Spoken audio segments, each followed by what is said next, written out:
Hello students, इस video में आप सभी का वेलकम है। आज के इस वीडियो में हम क्लास 12th का एक टॉपिक डिस्कस करने जा रहे हैं। उस टॉपिक का नाम है विद्युत फ्लक्स। विद्युत फ्लक्स का जो मान है वो किसी पृष्ठ से संबद्ध होता है। मान लीजिए विद्युत क्षेत्र में कोई एक पृष्ठ रखा हुआ है S, और ये विद्युत क्षेत्र है।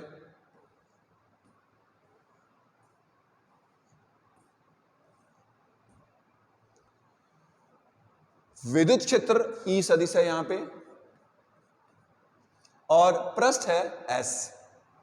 विद्युत क्षेत्र में स्थित किसी पृष्ठ S से निर्गत विद्युत फ्लक्स का मान इस पृष्ठ से गुजरने वाली बल रेखाओं की संख्या को व्यक्त करता है। यानी बल रेखाओं की संख्या का मापक होता है ये, जो इसमें से गुजर रही है। इसलिए हम जब भी यूं कहते हैं किसी पृष्ठ के लिए, तो हम यूं बोलते हैं किसी पृष्ठ से संबद्ध विद्युत फ्लक्स। संबद्ध यानी इससे एसोसिएटेड है। तो किस पर डिपेंड करता है ये? इससे गुजरने वाली रेखाओं की संख्या पर डिपेंड करता है। राइट। अब मैथमेटिकली इसको हम कैसे निकालेंगे? ये मान लीजिए इस पर एक अल्पांश है ds और यहां पर विद्युत क्षेत्र का मान है E। इस पृष्ठ के ऊपर आपने छोटा सा अल्पांश लिया ds और इसके लंबवत जो डायरेक्शन है वो क्षेत्रफल अल्पांश की डायरेक्शन होती है, और इस बिंदु पर विद्युत क्षेत्र है E सदिश।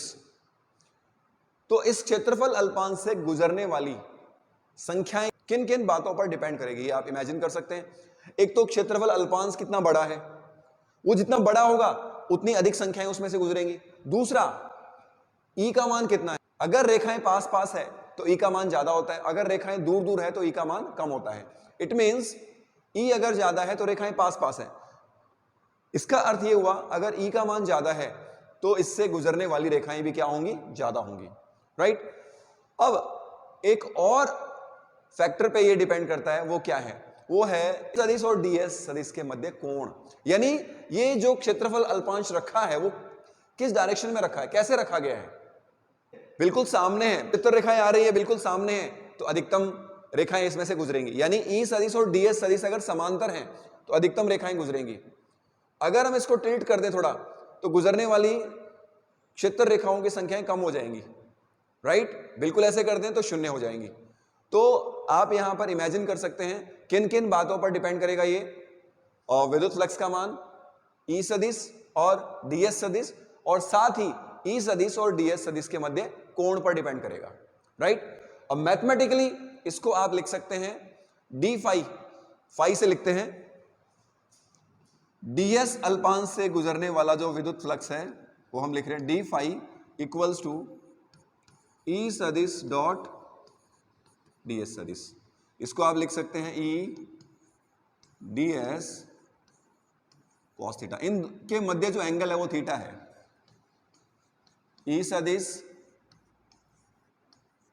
और ds सदिश के मध्य जो एंगल है वो थीटा है। तो इसलिए d phi equals to E ds cos theta हम लिख सकते हैं। अब अगर संपूर्ण पृष्ठ के लिए निकालना हो तो आप इसका समाकलन कर देंगे। संपूर्ण पृष्ठ S के लिए विद्युत फ्लक्स, तो ये हो जाएगा समाकलन E डॉट ds। राइट। तो इस प्रकार आप देख सकते हैं विद्युत फ्लक्स का मान E सदिश, ds सदिश और इन दोनों के मध्य कोण पर डिपेंड करता है। यहां पर आप इसका मात्रक ज्ञात कर सकते हैं, equals to E ds cos theta. Right. cos theta का कोई मात्रक हम नहीं लेते हैं क्योंकि एक न्यूमेरिकल वैल्यू है। क्षेत्रफल का मात्रक मीटर स्क्वायर। E का मात्रक क्या होता है हम जानते हैं, E इक्वल्स टू होता है F upon Q, Newton upon coulomb. तो ये हो गया न्यूटन अपॉन कूलाम गुणा मीटर स्क्वायर, इसका मात्रक होता है।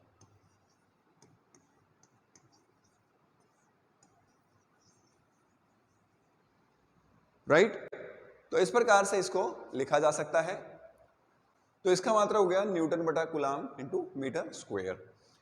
इसका दूसरा मात्रक भी हम निकाल सकते हैं। देखिए विद्युत क्षेत्र जो होता है वो वोल्ट अपॉन मीटर के इक्वल भी होता है। वोल्ट अपॉन मीटर, और डिस्टेंस ये हो गया मीटर। वोल्ट अपॉन मीटर की फॉर्म में भी हम लिख सकते हैं। तो वोल्ट अपॉन मीटर रखेंगे तो इसका मात्रक, दूसरा मात्रक भी आप प्राप्त कर सकते हैं। अन्य मात्रक, इसका मात्रक हमने क्या रखा, वोल्ट अपॉन मीटर, क्षेत्रफल का मीटर स्क्वायर, मीटर से एक मीटर कैंसिल, तो इसका मात्रक आ गया volt into metre, volt into metre.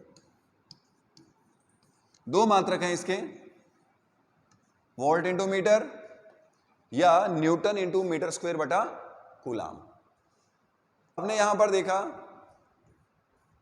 दो सदिशों का ये अदिश गुणनफल है, स्केलर प्रोडक्ट है, इसलिए डी फाई एक अदिश राशि होती है, स्केलर क्वांटिटी होती है।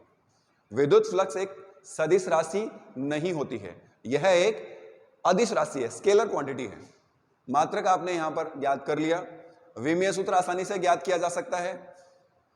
न्यूटन बल का विमीय सूत्र L2, ठीक है, और कूलाम का विमीय सूत्र अगर हम रखें तो इसका विमीय सूत्र आसानी से ज्ञात कर सकते हैं। विमीय सूत्र लिख लेते हैं, कई बार एग्जाम में पूछा गया है विमीय सूत्र, तो ये निकालना आना चाहिए।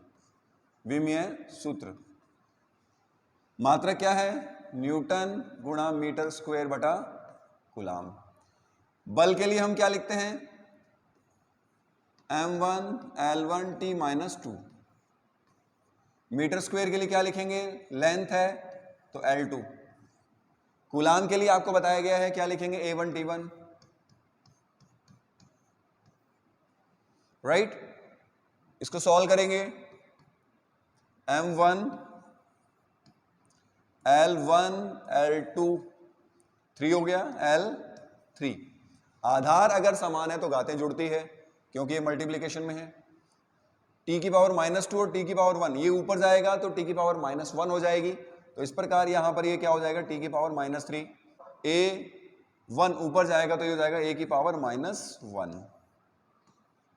तो ये विद्युत फ्लक्स का विमीय सूत्र है, राइट।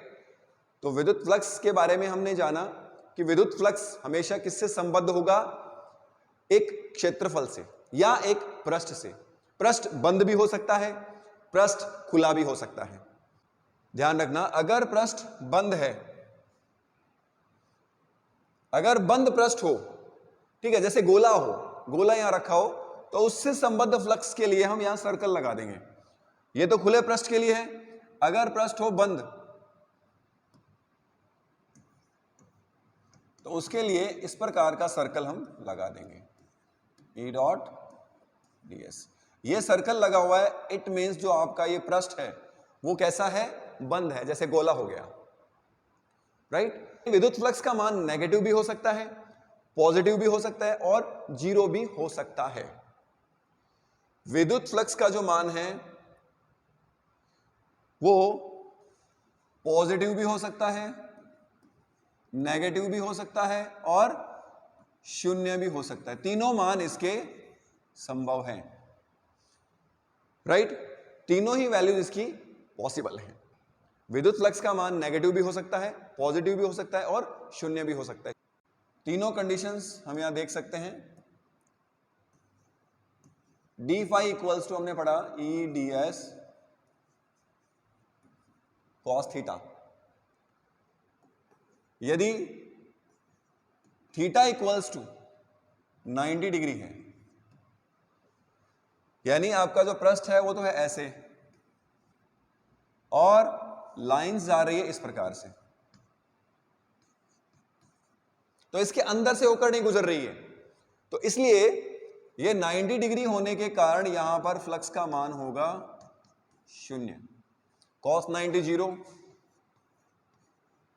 cos 90 डिग्री का मान होता है 0। तो इसलिए पृष्ठ से संबद्ध फ्लक्स का मान क्या हो जाएगा, 0 हो जाएगा। या E 0 हो, विद्युत क्षेत्र ही नहीं है, तो डी फाई का मान क्या हो जाएगा, 0 हो जाएगा। अब थीटा 90 से अधिक है और 180 तक है, तो उस केस में हम जानते हैं cos थीटा की वैल्यू नेगेटिव आती है। ग्राफ से हम देख सकते हैं, ये 180, ये 270 और फिर ये 360।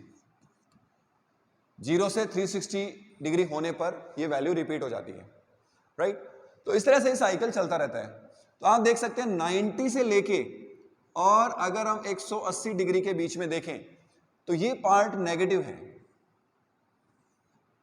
180। तो डी फाई की वैल्यू क्या आएगी, नेगेटिव आएगी, क्योंकि ईडीएस कॉस थीटा अगर नेगेटिव है, कॉस थीटा अगर नेगेटिव है तो ये वैल्यू भी क्या हो जाएगी, नेगेटिव हो जाएगी। अब ये रिप्रेजेंट किस बात को कर रहा है कि इनवर्ड है, सरफेस आउटवर्ड है और फील्ड लाइंस इनवर्ड है, तब उस केस में जो फ्लक्स है वो नेगेटिव होगा।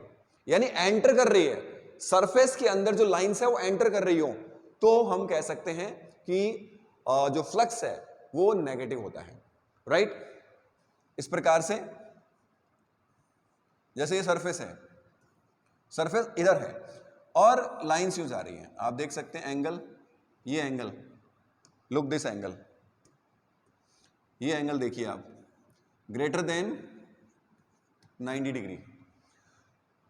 तो इस सरफेस के अंदर की ओर लाइंस जा रही है, दैट्स वाई जो विद्युत फ्लक्स होगा वो क्या होगा, नेगेटिव होगा, राइट। और अगर आउटवर्ड है तो आप देख सकते हैं कि 90 से 180 डिग्री के बीच में फ्लक्स नेगेटिव रहेगा और 90 डिग्री पर 0 रहेगा और बेलो 90, 0 to 90 फ्लक्स क्या रहेगा, पॉजिटिव रहेगा। थर्ड केस अगर हम डिस्कस करें तो इसमें थीटा की वैल्यू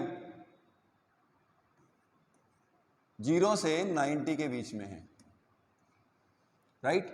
इस केस में जो फ्लक्स है वो क्या रहेगा, पॉजिटिव रहेगा। cos 0 होगा तो मैक्सिमम होगा, क्योंकि cos 0 का मान क्या होता है, 1, राइट। डी फाई मैक्सिमम कब होगा, जब ये वैल्यू ई डी एस के इक्वल होगी और ये जब इक्वल होगा cos 0 के, और cos 0 की जो मैक्सिमम वैल्यू होती है वो 1 होती है। तो इस केस में डी फाई भी क्या होगा, मैक्सिमम होगा।